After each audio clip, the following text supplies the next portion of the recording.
Shalom saudara yang dikasih oleh Tuhan. Tuhan memanggil kita sebagai orang Kristen untuk saling memperhatikan satu sama lain. Supaya kita bisa saling menguatkan satu sama lain. Dan ketika kita tahu pergumulan saudara-saudara seiman kita boleh menjadi sahabatnya untuk berjalan bersama-sama mengikut Tuhan Yesus. Sehingga kita bersama-sama boleh menjadi kemuliaan bagi nama Tuhan. Salam jumpa dalam program Tuhan Adalah Gembalaku.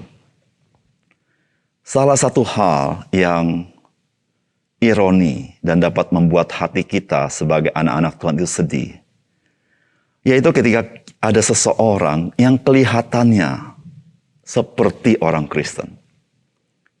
Mengapa saya katakan kelihatan seperti orang Kristen? Karena orang ini tahu Alkitab. Dia juga hafal ayat Alkitab. Dia punya pengetahuan Alkitabnya begitu baik. Dan bukankah kita seringkali mengidentikan orang yang tahu Alkitabnya baik, itu sama dengan orang Kristen yang baik, bukan? Dan juga mungkin kita berkata, dia orang Kristen karena dia memang rajin kebaktian. Bahkan tidak pernah absen dia kebaktian.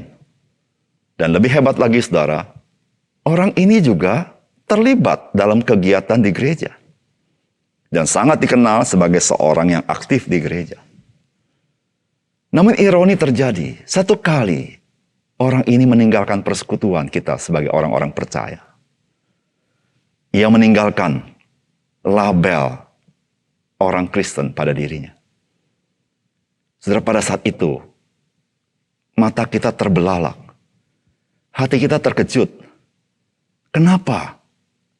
Orang yang sedemikian baik meninggalkan persekutuan di antara kita dan melepaskan label sebagai orang Kristen.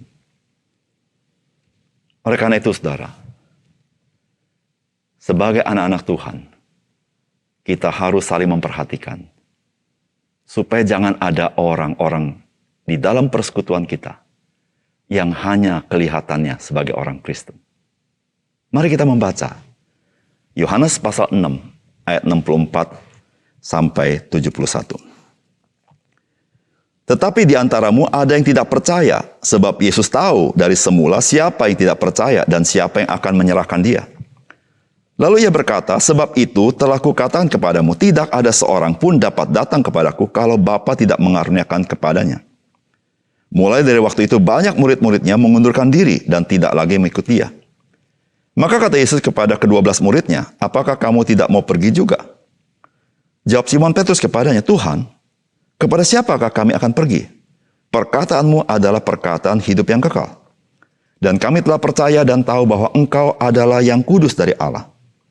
Jawab Yesus kepada mereka, bukankah aku sendiri yang telah memilih kamu yang 12 ini? Namun seorang di antaramu adalah iblis.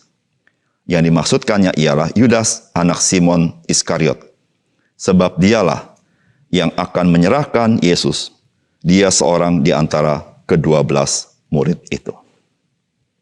Saudara yang dikasih oleh Tuhan, salah satu murid Tuhan Yesus dari ke-12 murid yang dikenal banyak orang sampai hari ini, yaitu Yudas Iskariot.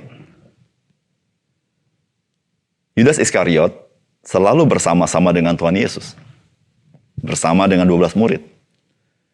Yudas Iskariot menyaksikan Yesus membuat mukjizat.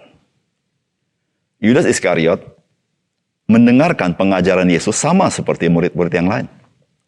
Bahkan Yudas Iskariot, dia punya kelebihan karena dia ditunjuk menjadi bendahara bagi pelayanan Tuhan Yesus. Namun kita tahu, pada akhirnya Yudas Iskariot adalah seorang yang mengkhianati Yesus dengan menjual Yesus kepada imam-imam kepala. Saudara, tentang dia, di bagian ini Yesus berbicara. Apakah pesan firman Tuhan bagi kita? Yang pertama, saudara, tidak ada yang tersembunyi bagi Yesus. Karena dia adalah Allah itu sendiri. Firman Tuhan berkata, tetapi di antaramu ada yang tidak percaya.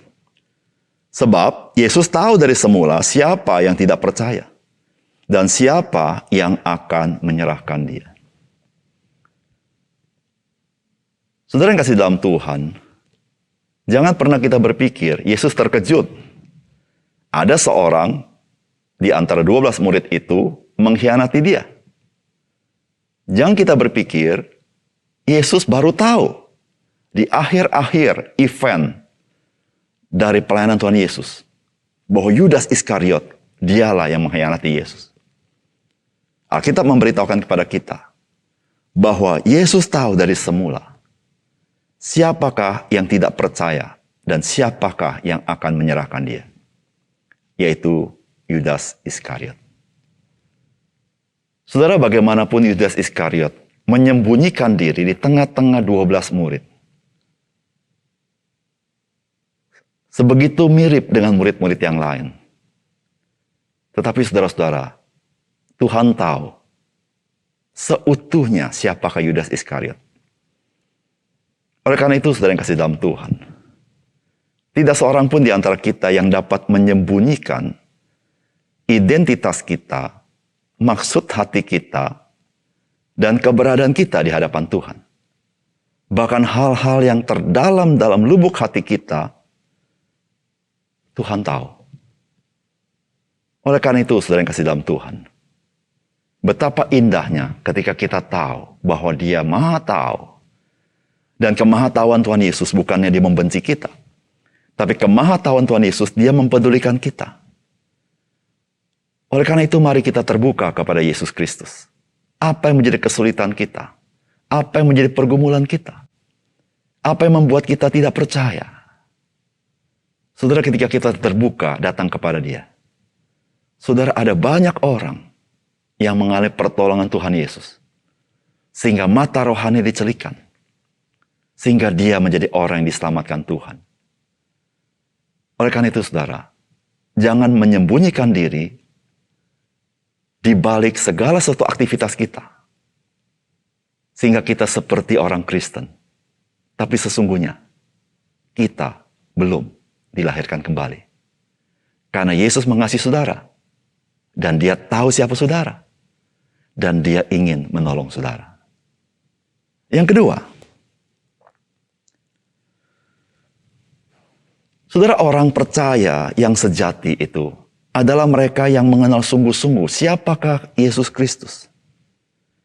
Dan ia tahu tidak ada siapapun di dunia ini yang sama dengan Dia. Saudara, firman Tuhan berkata begini, mulai dari waktu itu banyak murid-muridnya mengundurkan diri dan tidak lagi mengikut Dia. Maka kata Yesus kepada ke-12 muridnya, apakah kamu tidak mau pergi juga? Jawab Simon Petrus kepadanya, Tuhan, kepada siapakah kami akan pergi? Perkataanmu adalah perkataan hidup yang kekal. Dan kami telah percaya dan tahu bahwa Engkau adalah yang kudus dari Allah. Saudara-saudara yang kasih dalam Tuhan, murid-murid yang banyak itu mulai meninggalkan Yesus. Dan masih ada 12 murid bersama-sama Yesus. Bagaimanakah sikap Yesus? Saudara, Tuhan Yesus justru menantang mereka. Apakah kamu tidak mau pergi juga? Saudara yang kasih dalam Tuhan, ketika seseorang tidak sungguh-sungguh mengenal Yesus, maka mudah bagi dia untuk meninggalkan Yesus. Namun saudara, ketika seseorang di dalam anugerah Tuhan, dia sungguh mengenal Yesus, maka saudara-saudara, respons orang itu akan seperti respons Simon Petrus yang berkata, Tuhan, kepada siapakah kami akan pergi? Di dunia ini tidak ada yang sama dengan Yesus Kristus. Dan Simon berkata, perkataan Tuhan Yesus adalah perkataan hidup yang kekal. Itu perkataan yang memberikan hidup yang kekal. Saudara, di dunia ini ada begitu banyak perkataan. Tapi tidak ada perkataan yang memberikan hidup yang kekal. Ada begitu banyak perkataan yang memberikan peraturan. Peraturan ini, peraturan itu, yang harus lakukan ini dan itu. Tetapi tidak mengandung kebenaran untuk mendapatkan hidup yang kekal. Tetapi perkataan Yesus itu memberikan hidup yang kekal, yaitu melalui iman kepada Dia, bukan karena usaha manusia. Tapi bukan itu saja. Seorang yang mengenal Yesus Kristus tidak akan meninggalkan Yesus karena dia mengenal siapa Yesus.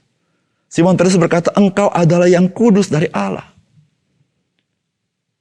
Simon mengenal Yesus adalah Mesias yang dari Allah, yang dijanjikan dalam perjanjian lama.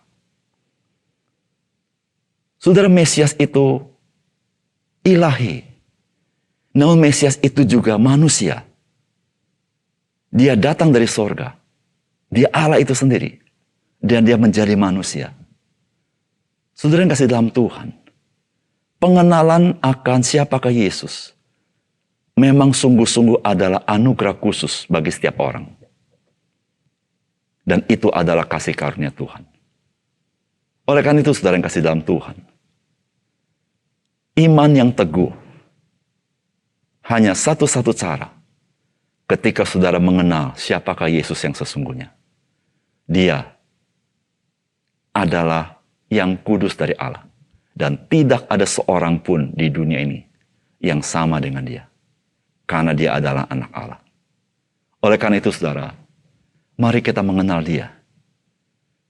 Dan ketika kita mengenal Dia, kita baru menyadari kita adalah orang-orang yang beruntung mendapat belas kasihan Tuhan dan anugerah Tuhan untuk boleh mengenal Yesus Kristus dalam hidup kita. Mari kita berdoa. Bapa di surga, terima kasih karena Tuhan tahu kedalaman hati kami. Tuhan tahu siapa kami, identitas kami. Dan Tuhan, ketika Engkau tahu kami begitu banyak kelemahan, Tuhan bukannya membenci kami, tapi Tuhan peduli kepada kami. Sebagaimana Tuhan memperingati Yudas, Tuhan juga memperingati kami, supaya kami betul-betul sadar siapakah diri kami ini. Dan ya Tuhan, tolong kami. Jikalau kami ada kesulitan demi kesulitan, biarlah tangan Tuhan yang kuat, pertolongan Tuhan nyata dalam hidup kami. Sehingga kami semakin mengenal Engkau yang kudus dari Allah. Kami mengenal Engkau, anak Allah yang hidup. Kami mengenal Engkau, juru selamat kami. Kami mengenal Engkau adalah gembala kami yang baik. Itulah ya Tuhan, membuat hati kami teguh di dalam Engkau, di dalam pertolongan daripada Roh Kudus. Terima kasih Tuhan. Dalam nama Tuhan Yesus kami berdoa. Amin.